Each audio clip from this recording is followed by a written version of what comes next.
Maswerteng gabi po mga ka-STL. Narito na po ang resulta ng STL Rizal para sa araw na to, 3rd draw, November 14, 2024.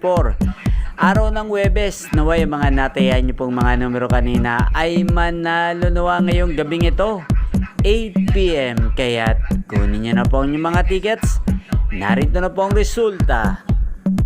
Ang mga numerong nanalo sa STL Rizal ngayong gabing ito, November 14, 2024. Third draw result, 8:45 PM, 26 at 33 in exact order. Sa lahat po ng tumaya kanina para sa third draw ng 26 at 33, congrats po sa inyo. Panalo po kayo. Again, 26 at 33 in exact order.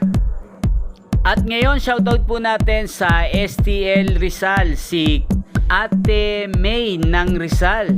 Ate May ng Rizal, shoutout po sa iyo. Nawa isa ka po sa swertihin ngayong gabi sa STL Rizal. At sa lahat po ng mga taga Rizal dyan, shoutout po sa inyo. Maraming salamat po sa panonood nyo sa aking channel. Yan po, inyo pong napanood ang resulta ng STL Rizal sa channel na to, Roderick Hernandez TV. Maraming salamat po sa patuloy nyo pong pagsuporta at panonood sa aking channel. Sa mga gusto pong magpa-shoutout bukas sa channel na to, mag-comment lang po kayo. At muli, magkita-kita po tayo bukas ng alas 11 ng umaga.